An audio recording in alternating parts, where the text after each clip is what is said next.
coming up, the incredible Katie Piper. Woo! She's here. So we have been doing everything really badly. We're just keeping it real today. So I was that person that was like, my kids will not be having phones, will not be having social media. Then we got to year 7 and I was like, okay, how is she going to have any friends and talk to anybody? So my daughter wants to like go out and like hang around town already. So I go at one end of the high street with the dog and like a coffee and just sit there like a spy. And then she walks around using her phone with no SIM card that's got nothing on it, taking pictures of things. Oh my God, and yeah, they are noticing boys, they chat to boys, and I'm just there spontaneously combusting.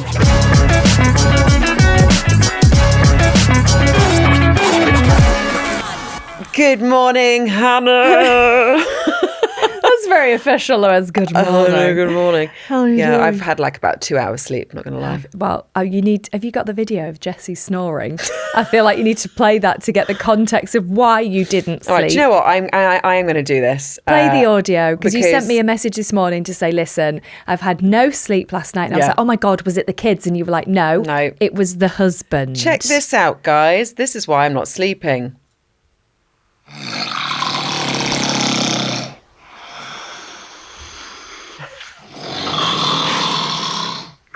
Like, are you kidding me? Was it the kids, Louise? I feel like, when am I going to get to a point in my life where I can just sleep? Yeah. That would be great. I've gone through the kids, like my kids sleep through now. It's wonderful. I've passed the waking up in the night, the feeding, the changing nappies. I'm sorry. It will come. It will come. Yeah. But now I have, not only do I have the perimenopause, waking up in the middle of the night, needing to wee, hot, whatever, angry, aggressive. You can see why I'm angry when you've got to listen to that shit. Yeah. I'm so tired. That is so loud. Yeah. Yes, it is. So what do you do? Because when Andy snores, it's like it's that breathing where I'm like, if he just tilted his neck slightly, open the airways if you just put a pillow over their head and got out of the bedroom. I actually contemplated it. Did you think about it? In the middle of the night, I was like, what if I just smother him? I could say it was a sexual act with my breasts. Be done for manslaughter rather than murder. I wanted to do Rudy's, honestly, Sheriff. Yeah, so that's why I'm really tired today. Oh God! Yeah. But a few times I've woken Andy and or I'll pretend to hold his hand and squeeze it a bit tight, and then he'll go, "Stop it! Why are you waking me up?" And I'm like, I was just trying to hold your hand. You just turn to the side, breathe, face that way so it doesn't disturb me. But that is you can't get back to sleep when you've been woken up by that. No, I'm awake. And then it could And the worst thing anger. is, so I give him the nudge and I'm like, shut up, roll over. And then the audacity. You've just woken me up. Yeah. And I'm like, oh, I'm sorry to disrupt your slumber. To a point where separate bedrooms appeal to me more than ever. Well, sometimes if the kids wake up, I'm quite happy to get out of our marital bed and share a bed with my quiet sleeping child. Oh, 100%. And you think, oh, they wanted me. And it's actually, I willingly was like, oh, a mouse farted. Maybe it's a kid. Get my pillow. Yeah. Off I go into the other bedroom. Yeah. And my kids have got those bunk beds, where they're like a double-decker bus bed. Yes. So I've got a steering wheel and a right on my bottom. And I'm like, I don't care because it's quiet. Sleep, and I can. I'm a bit uncomfortable, but I can actually sleep. Yeah. But so many of my friends have separate bedrooms because their husbands snore. And I totally get it. I mean, you heard that, right? Maybe a great idea. I've just had a thought there. When we move into our house that we've been refurbishing for a year and a half, I might get the kids double beds. Yeah. Because then I have options, don't I? I could go, oh, Andy's snoring, never mind, and then just go and sleep and have space. Yeah. What a great idea. You could just build another house for yourself. Or put him in the shed. Exactly. The man cave that they all that so need. Yeah. Take it. That is so much. It's hard that. I wonder what other women have done, when your partners have been snoring and you're like, what tactics have other people got that they could share with us? Well, I did actually send that clip to him. What did he say? And I literally was like, sort it out. It's been 16 years. And he did say, that's sorry. Because you can get strips, can't you, across the nose? Yeah, I'm going to try those. I do have wax earplugs, but I get really paranoid that they're going to get stuck.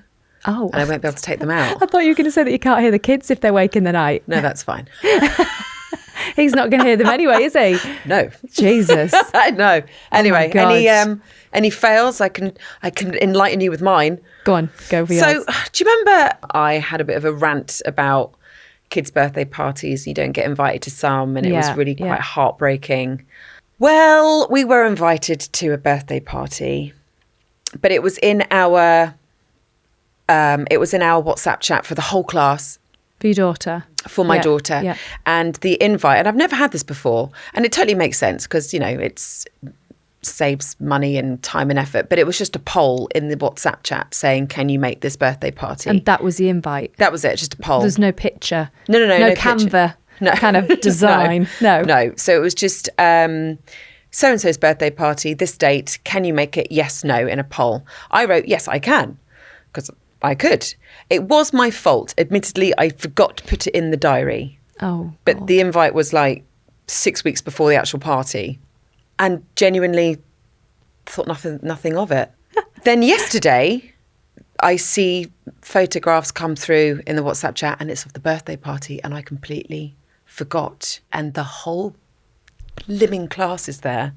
And this is a year group chat? Yeah. So it wasn't like a separate WhatsApp No, it was group. the whole class. And I felt awful. Oh, God. Like awful. Where were you at the time? I was having a jolly. Oh, were you? Yeah. Oh, were you drinking wine and having bit. fun? Oh, that's even worse. Oh, Yeah, God, I know, Louise. I know. How'd you feel? Awful. Yeah. Like genuinely awful. But I don't know if you do this. Whenever I send out an invite for a birthday party, I'll always do a reminder. Like, Well, yeah, and say can't wait to see everyone this Yeah. weekend. In other words, don't forget Yeah. that it's my kid's party and I've and bought you all any party allergies? bags. Everyone asks that. Any Yeah. allergies? No, none of that. Well, do you know, my fail is probably similar to a kid. It's on a kids' party theme. So we have, actually on the way here today. There was no reminder, by the on way. the train. Oh, right, okay, fine. That is a bit odd, isn't it?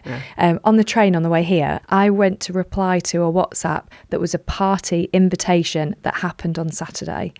Missed it. Oh, God. So I replied Okay, I'm and not alone. said, Fine. I hope Oscar had a great party. So sorry I didn't see it. But I thought because I didn't reply, she wouldn't have put me down as like, because some women invoice, don't they, for kids' parties and stuff. What? I've seen that. Yeah, I've seen that in the paper before. Hang on, what? Some people invoice birthday parties? Yes. What do the you cost mean? for invites for parties. I've seen a woman did it in London. So you'll get where invited to a party? Yeah, and then the mum invoiced people.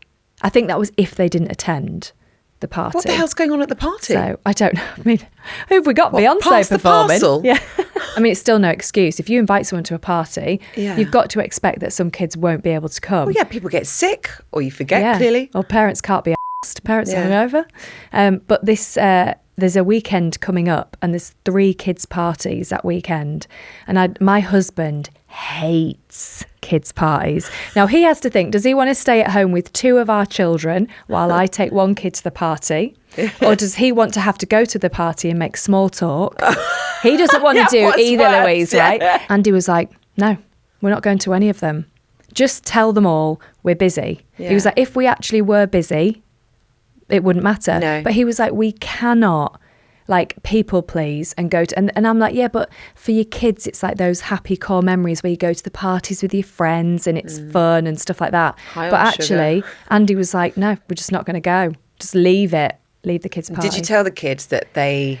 I just said, unfortunately, we have something else on that day. And do you know what? When I sent it, I was like, it just took all that pressure away. Yeah, no, I totally get that. I've lowered my standards the last 6 months of my parenting. Because you're hanging have. out with me. Because we started the podcast and I was like, I'm getting so worked up. I need to be more Louise. Our guest today is a woman who honestly needs no introduction, but I'm going to give her one anyway because her CV is frankly exhausting. She's a best-selling author, an award-winning presenter, an activist honoured with an OBE, a mum of 2, and a literal powerhouse of resilience. We are talking about the incredible Katie Piper. Woo! She's here. Hello. Good Nice. morning. I was feeling useless Welcome. today. So that was brilliant. You need Louise to say that to you every I morning know, when you I'm wake here up. for you every morning. We can just like send that as a voice note every day if you Great like. ego boost. Love it. Yeah. How you been, darling? I'm good. I'm really good. I'm excited to be here because I feel like this is quite a, not just a safe space, but a fun space. It was nice because you kind of said, you know, there's a lot of podcasts out there, and the reason you were happy to come on here was because we are just keeping it real and talking about, we want to know about your parenting style, how chaotic it is, because you've got 2 girls. Yes. And how old are they? So the youngest P, she turned 8 at Christmas, Yeah. and then my eldest Belle is going to be 12 in like 2 weeks' time. So like that towards the teenagers. But tell the listeners what you'd said, that your daughter was like criticising what you're wearing, about your makeup. Oh, yeah. Because it's really weird. Like when I was 11, I had like a Lego haircut. Yeah. Hadn't That even pudding bowl fringe. Yeah, hadn't even started shoplifting by then. Like, I was like totally wholesome. I was a child, Yeah, right? yeah. And Belle is 5'4" with a size 8 shoe. And Wow. yeah, and she's just like, what? Did you know your mascara's all flaky down here? And I'm like, yeah, thanks, Belle. And she does like really good makeup, and yeah, so she is. I guess they call it tween age. Yeah, don't tween, they? yeah. Yeah. And is she year 7 now then? She's at secondary school. Yeah, that all happened in September. She moved up to secondary school. Was that weird for you? It was, and it's strange because lots of people online come to me for advice about like bringing up robust, confident girls. And Yeah. I was like, I'm just going to be so good at this because this is what I do all the time. And no, not at all. And she doesn't want to hear any advice from me. Is she in a WhatsApp group? No. So we have been doing everything really badly where I signed up to this. I signed up We're just to keeping it real today, Yeah. guys. Basically, I'm Could be going into your parenting fail. Yeah, so I was that person that was like, my kids will not be having phones, will not be having social media. Then we got to year 7 and I was like, okay, how is she going to have any friends and talk to anybody? So then we got her a Nokia and she was just like, please. And I was love like, a Nokia. you know, this Honestly, you can play Snake all day on Yeah. that thing. It's we'll all be amazing. connected. And then I've like I'm like, why didn't you text back? She's like, Mum, take this phone and try and text on it. And I was like, no, you're right, you can't text. So now she has my old iPhone with no SIM card. So Right. she's in iMessage group chats. She can iMessage, email, film herself, make videos, but doesn't have a phone number and WhatsApp. Okay, that's smart. Oh, right. That sounds, That's okay. But yeah. really, who am I kidding? Because what's the difference between an iMessage group chat and a WhatsApp group chat? Well, I mean, my kid's year 9. Yeah. And I find that the kids these days are on Snapchat to use that as communicating. Yeah. So to she a has point where no I had social media. to. She Yeah, has no that's Snapchat, I had yeah. to download Snapchat just so my son would answer my calls. Yeah. And here lies the issue, because you can like have all this like holier than now and all these restrictions, and then like she wants to go like round town and walk around doing circuits and eating chips, and then I'm like, well, I can't track her or contact her if I don't give her an iPhone. Yeah. So you kind of Yeah. have to embrace some Yeah. stuff. you That's know? the thing. Yeah, I put I track. the one of the trackers. What do you call them? Yeah, the Oh, the air tag. Yeah. So I put one in my son's bag when he went on a school trip, and they told us not to, and Yeah, I the did school it don't anyway. like it. Yeah, why don't they like well, it? the reason the year before, lots of parents had done it, and one of them, the battery had died and stopped working, and then they didn't know where their kid was. Thought the Oh, kid had like no. vanished. Panic set So in, it's a right. panic. So the Okay. teachers are obviously doing it for like your own well-being, but then everyone was like, "Where are they? Nobody's communicated from the school. Like they should be back. They should have been back an hour ago." Yeah. And I didn't want to be like, "Well, actually." I know where they are because I'm tracking them. And I got in trouble for that. Yeah. I was in trouble. But I like the idea of the watches where Yeah, you yeah. can like Yeah. keep My, a track and you can phone them, can't Yeah, you? Yeah. So, the watch is great, actually. We've got a watch for my 10-year-old. He only wears it if he's going for Yeah. to his grandparents or something. yeah. And I do like that, actually, because you can track them, you can still call them. There's no Yeah. social media. So both kids have Yeah. have little Garmin bounces, which is like the kids version. But what it does mean is we've become this weird family that have like step competitions. I like that. That's good. I remember my mum was doing this step competition with my auntie, and it was like who could get the most in a day. And I remember I came home from work and my mum was watching my kids, and my 4-year-old at the time was running around the garden like really fast, and my mum was sat there with a hobnob and a cup of tea, me. And I said, oh, you're not getting many steps in. And she looked and she went, I am. Look at your son out the window. Oh and my she'd attached God. it. She'd attached it to that's Bradley's brilliant. hand, and he's running around the garden. Well- She absolutely smashed a step. Oh, that's I was going to say brilliant. you'll never beat the kids because they've had like double swimming, netball, and like, you'll never beat like- beat that. And am I right in saying before you had your first child, you were worried that you might not be able to have children because of all the operations and everything? So I honestly, it's so funny. I don't know if people are going to think this is funny. Maybe it's not. If this is clipped, it's not funny out of context. So I had a transplant, right? I had donor tissue from a deceased donor for my cornea. And one of the things you have to do is take rejection drugs, like cyclosporine. It's a really strong rejection drug. Loads of side effects. And one of the side effects is infertility. And I had to take it for like a couple of years, right? Oh my God. Wow. And anyway, like when you have extreme trauma or you've been in a coma, like your menstrual cycle, sometimes you lose it. And then I had like problems with like nutrition and stuff. Like, so you have like all these problems that mean you don't really menstruate for like a long time anyway. So I was just kind of like, it's more important for me to have my transplant than to worry about fertility. And I was early 20s. I feel like you don't worry about fertility in your early 20s because you, like you say, you think it's like God-given right anyway. So I just never like had periods for a long time. So when I met Richie, we were 27 and we were at View Cinema together and went to Spaghetti House for a drink in like Westfield. And I said, oh yeah, by the way, just before we go in to see Borat, that's what we were going to see. I was like, yeah, it was so good. I was like, I'm infertile. So You actually said, I'm infertile. I said, I don't think I can have children because I don't have like periods or anything. Yeah. And he was like, oh, right, babe. Yeah. And I was like, so, it's probably like, if you want to have children, I would just tell you that. And like typical bloke is like, nah, I'm not really bothered. And I just think like men, maybe he's just thinking in that moment of like, he doesn't want one now whilst he's going to see Borat, you know? And we left it at that. And then we moved in together sometime later and I went to Tanzania. I was volunteering with like a NHS burn unit that go out to like Kilimanjaro, where you get like people from rural villages with burn injuries. They walk to the nearest hospital to come for burn treatment. So they take like NHS burn surgeons, physios, and I was doing like talks with people around like taboo and stigma around what burns and disfigurement mean. And whilst I was out there, I was drinking like Tanzanian beer in the evenings, like eating with locals, and like we were staying in like hostel kind of accommodation, right? Bucket shower, everything. Yeah, I was like never felt so unwell. I was like just feel so ill every day. God, even vomiting. Like, but just going to carry on drinking in the evenings because it was like really stressful days, seeing like really bad burns and stuff. So like wanting to like escape. And then when I came home, I just like never got rid of that illness. And I was just like, I need to go to the GP because I think I've got dysentery from Tanzania. And they were like, no, you're like really far gone pregnant. Oh my gosh, how far gone? Like past the 6-week pee on the sticks thing. Right? Oh my Like, gosh. and I was just like, okay, so kind of like obviously haven't been trying for a baby, and I told Richard I couldn't have children. And you hadn't had a period? No.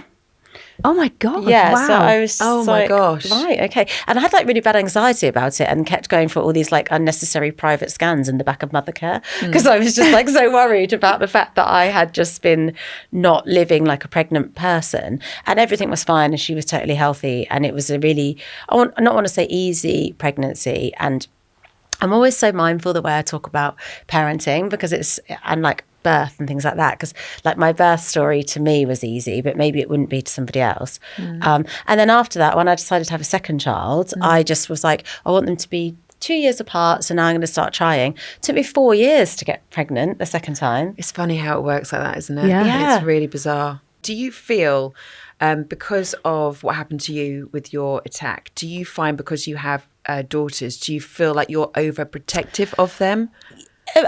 Yes and no. So I try really hard not to be that person that lives my life through my kids and like punishes them for anything I may feel went wrong in my life, because I think it doesn't matter who you are and what's happened to you. You see so many people having their kind of their mental scars and sort of putting them onto their kids, you know, and it's like, you know, what happened for you or how life was like for you doesn't necessarily mean that's going to be your kids' experiences.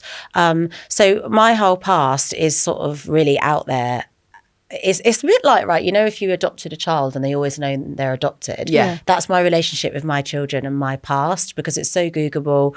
My actual first book's in the national curriculum. So, you know. Is it really? How embarrassing for them, right? And that's what I am. No, that's wonderful. I mean, I always worried about them Googling me because obviously in school, there's so many filters of, you know, they can't look at adult content, porn, violence, but I don't make the filter. So all my stuff's on there. So I did ask them when they started Googling things, or have you seen me online and stuff? And they're like, yeah, and we don't know why you ever had a fringe. And I was like, really? That out okay, of everything. That's I love that. yeah. And she's like, never dye your hair brown again, Mum. I was like, okay. And then that's just how it is, because I think if something's always been that way and always existed for you, that is your normal. Yeah. So, and I've done little things like gone into careers days and gone and done stuff at their school that I wouldn't do around the world at schools, but I do it for them to kind of break the ice a little bit, you know. I think that's a really healthy way to explain it. It's exactly what you said. Like they've always known, and it's not like it's like something new and something that you tell them when they like get a the phone apprehension of waiting for that conversation to talk about it. And they have other things, like, you know, my husband is half Jamaican, so they have other things where we live in quite a white area and they're a minority for that reason. That's probably a bigger thing in their mind than actually me. Like, you know, your kids don't think about you at all. They don't. You're just like an annoying embarrassment. Just mum. Yeah, it's just mum who can't put mascara on properly. Yeah, By the sounds of it, like fucking hell, come on, shouldn't have a fringe. Apparently. Brown hair. God, it's amazing what they take. Yeah. How do you think you'll feel, you know, when they start having boyfriends and partners and stuff? Well, do you feel any apprehension around that and the boyfriend's behaviour and things towards them? So my daughter wants to like go out and like hang around town already. So we do this really fun, weird thing where we'll go to like this small area that's got like a high street, and I go at one end of the high street with the dog and like a coffee and just sit there like a spy, and then she walks around buying like KFC and like using her phone with no SIM card that's got nothing on it, taking pictures of things. It's great. And then I'm instructed to, like, if I see her and her friend, pretend we don't know each other. If I want to start walking, I need to go anti-clockwise because she's going clockwise. Oh my God, and they are noticing boys. They chat to boys, and I'm just there spontaneously combusting on the high street. Yeah, love it. And is she into makeup? A little bit, yeah. I mean, she's got like great skin, like dark brows, dark lashes. She loves Caroline Hirons.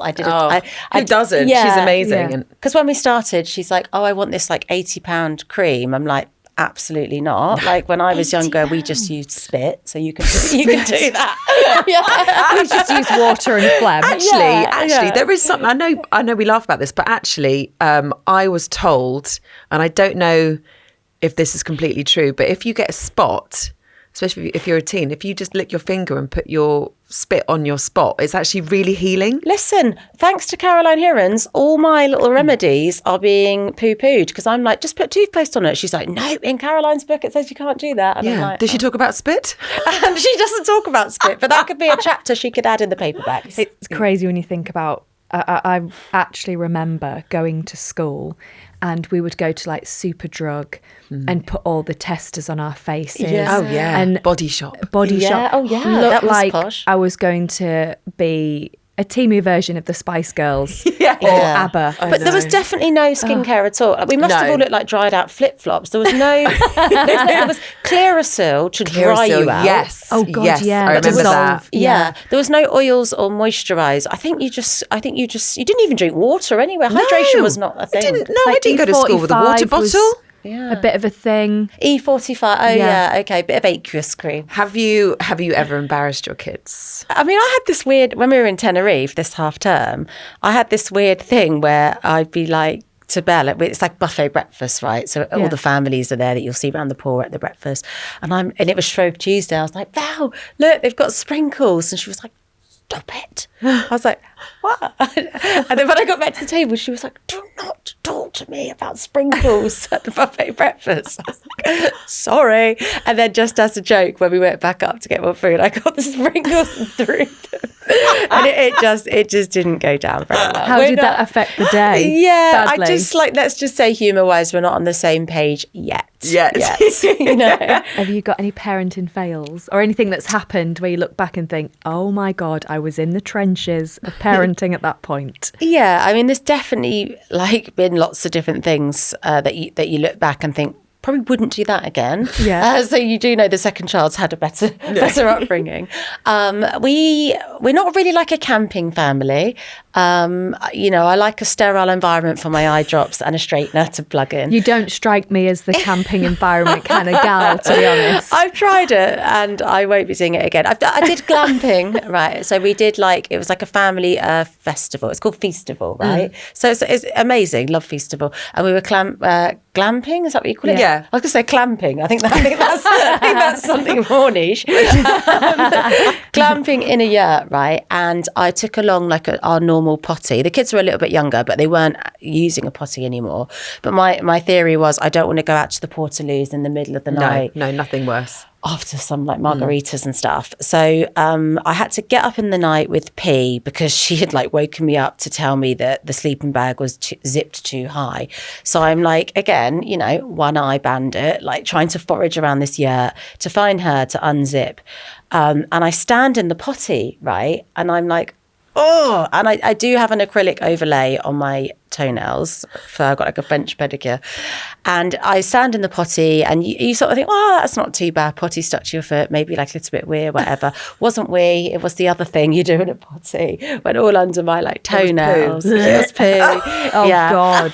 And obviously we'd been at a festival day drinking all day. I wasn't even sober. And Richie was asleep after margaritas. So he was deep sleep. So I was Richie! And in the end, I was just had to stop because if I woke him up, it was going to be even worse. Then my kid just went straight back to sleep, snoring, and there I was, on your foot. Yeah, no. And you're I don't want to be here, tipsy and blind with poo under my acrylic nail. It's not the best situation. When we were trying to get pregnant, this wasn't the thing in the baby books that I read about. What do you find the hardest part about being a mum? It changes all the time, and I do think parenting is seasons, and I think obviously I probably have a unique experience to other women because on paper technically I live with a disability, so I think the hardest thing for me would be with my vision. Right. So I lost my left eye and wear a prosthetic eye, and it's interesting because the brain takes, I think it's 2 or 3 years to adapt, so things do improve in that sense, but you always struggle with depth, distance, in crowded spaces, if you don't have peripheral vision, you can feel slightly more vulnerable. But there's so many positive things, you see everyone panicking about AI, and I'm over here in a full-on relationship with ChatGPT, so I'm not panicking. No one talks to me like Claude. Good old Claude. Yeah.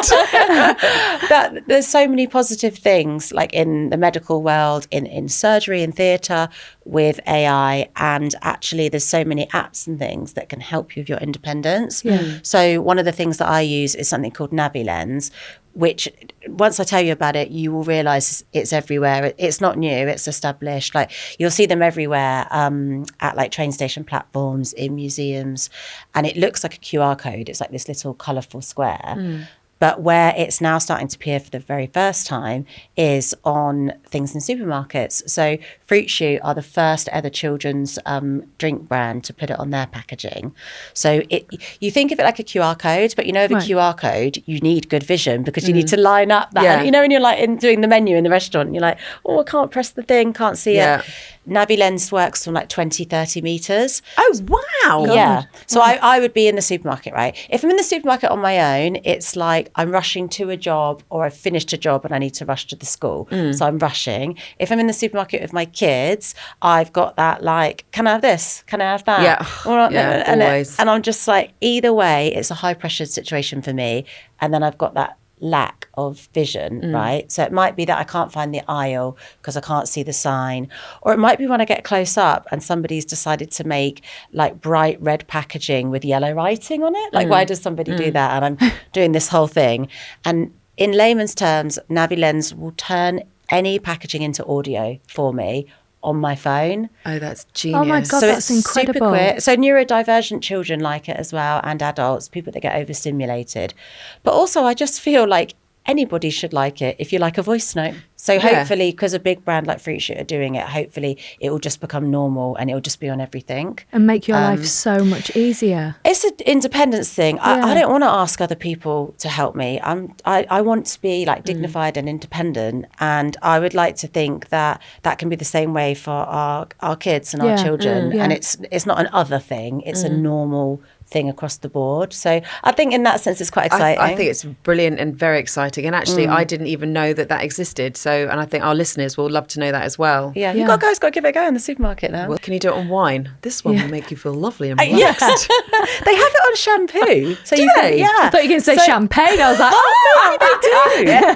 they do. Listen, I'll be back in a month to talk about No Way. Right. But I guess it is something that probably should be on more products. Yeah. I think we'll see it widening out beyond visual impairment. I just think it will be a thing that, because we're a very instant society and we want things to be easy, like voice notes, I just think it will be happening all the time. I hope, anyway. Yeah. I'm terrible with voice notes. That's all I do. I just think in the car, quickly, press it.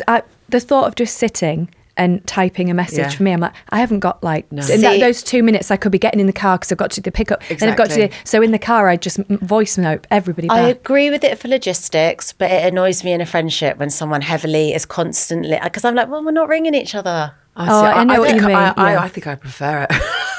She's disconnecting from the world. I don't know. I think it's nice to just I like when I get voice notes from my friends. If it's like a good 6 minutes, I'm like, all right, let's tuck in. Put us a podcast. Let's go. It is a podcast, and I didn't sign up for subscribe to it. That's true. Well, I can subscribe this one. Although yesterday, I did have an actual phone call, and the guy I was talking to was a work call, and Do you panic though when people ring? Yes. Yeah. And it was a work call, and he was talking a lot, and it got to a point where I was like, I actually thought it was a voice note. Yeah. So then I did a burp. Oh God! Thinking, and then I was like, oh my God, and then and then I was like, oh God, no, this is an actual real phone call. But there's a thing about that where we've lost the art of listening because a voice note, right? Not no shade thrown. It's people say it's an element of narcissism where it's like, I want to deliver this message to you. I don't want your opinion. I want my voice heard. I don't want you to interject. This isn't two-way, and I'm imposing what I'm saying on you, and that's it. So now when people ring us, they communicate in that way. Yeah. Like I've got these Meta glasses and you can have phone calls through them. I was going to get them. Should I get them? Yes. I'm desperate to get them. Because I've got ones where you can have a phone call, you can listen to music. I think actually also if you look at something like a foreign language, you can say, hey Meta, translate. Yeah. You can get your nails done and you can get translations. Slagging you off. Yes. Yeah, I don't know. No. Yes. Yeah. I'd love to know what they say. That's why my nails are always I don't perfect. So I'm know. like, what are you saying now? So did she just call me a I think she did.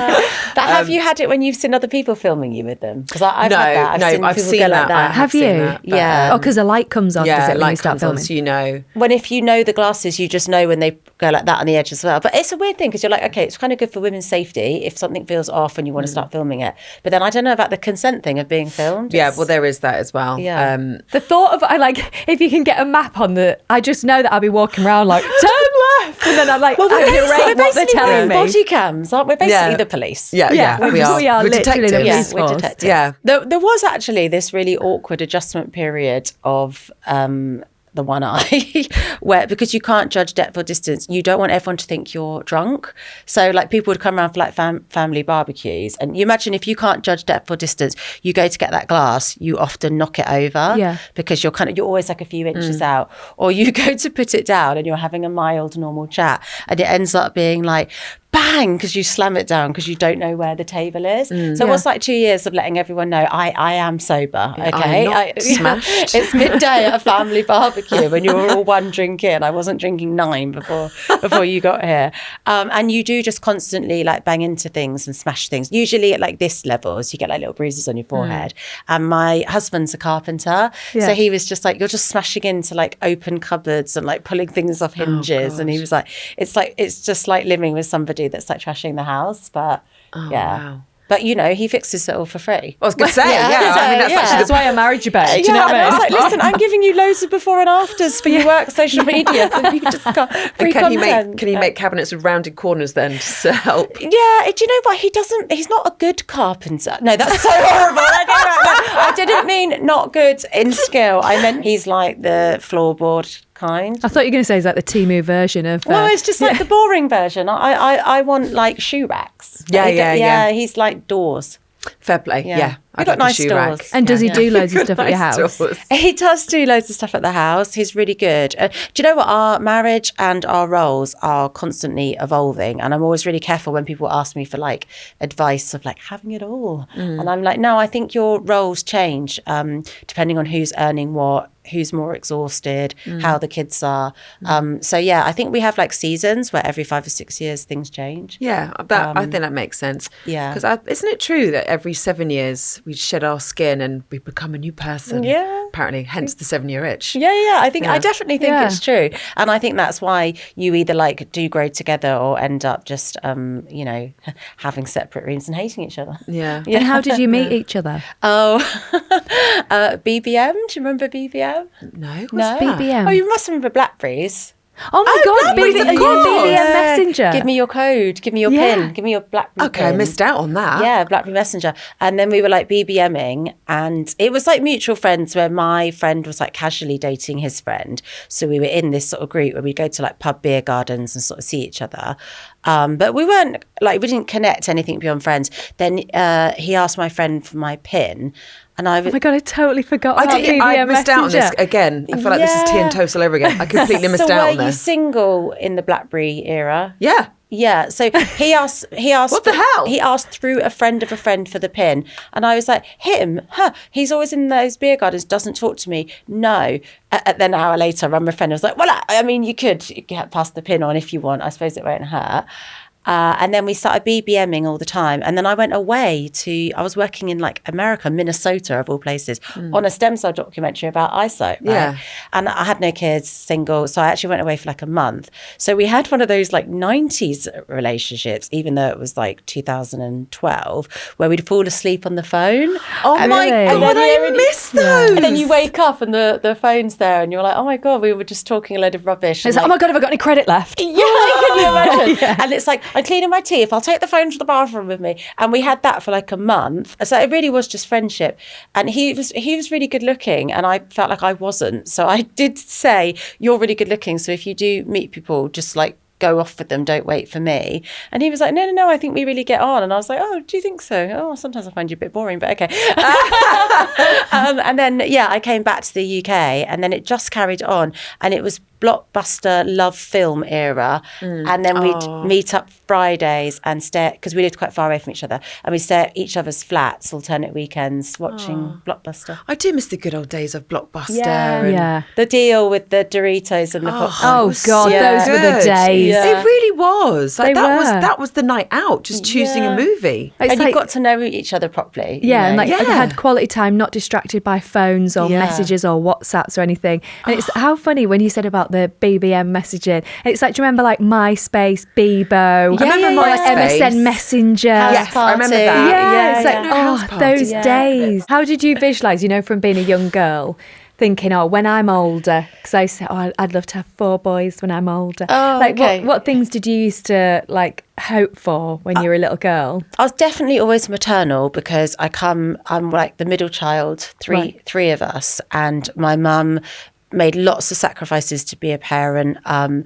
She had a career as a teacher, and she became a supply teacher so she could parent us. I remember her working in a supermarket evenings and weekends, and then opening up our house to be a childminder to make extra money. So she embraced being a mum, and she was brilliant. Like, she taught us how to read at home before we went to school. Like, she was really focused on our education and hobbies. That was an amazing experience. So I was like, I'm going to be a mum, and I'm going to be brilliant. And I'm definitely not as brilliant as my mum. And it's definitely a different world. My dad was the one that earned the money. So I always thought I'd have that. I'd draw the picture at school with like a fence, a dog, a cat, and I always thought I'd had 3 children just because that's what my mum and dad had. Yeah. And I did try for a long time to have a 3rd child, and it just never happened.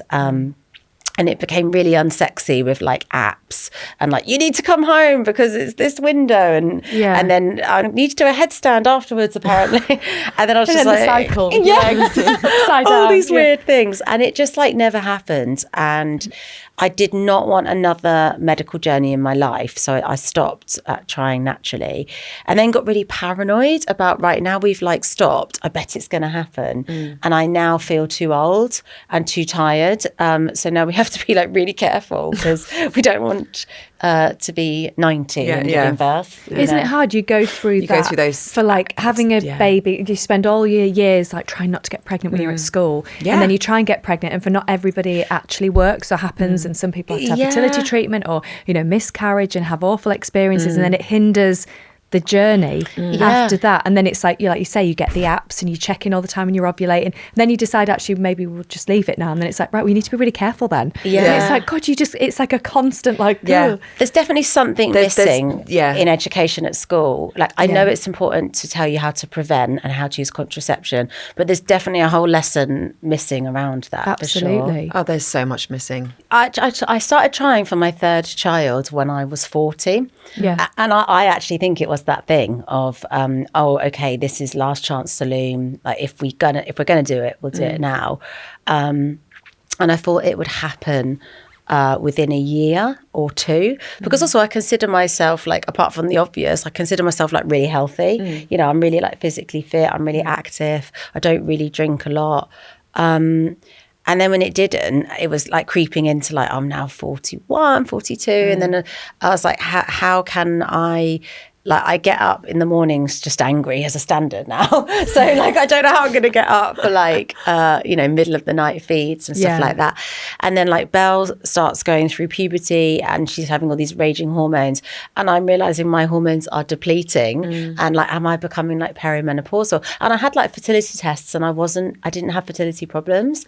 So I don't know, like I am a big believer in like just listening to nature and like a higher power of knowing it probably wasn't meant for me. And I also think it was that thing of like life was getting easier parenting because they were getting more independent. So you have had this weird thing where you're like, it's too easy, let's throw a bomb into the mix. I always get a grenade in there. I thought that last week, and then I quickly changed my mind. Well, you know what we did? We got a puppy because our life. Well, that's why I think I might get a fairy baby instead. Yeah, so our life was becoming too civilized and nice. So we were like, oh, let's bring someone else in who can on the floor and not listen to in a potty and you can step in it. Have another one. And a puppy is really hard. It's actually harder than a baby, I think. Okay, scrap that idea then. Yeah, don't do that. Because they wake in the night and everything. You have to like fully train. It's everywhere. Yeah. And the communication isn't as easy as a baby. So I think also that's why I stopped, because I was like, my kids are healthy and that's a privilege in itself.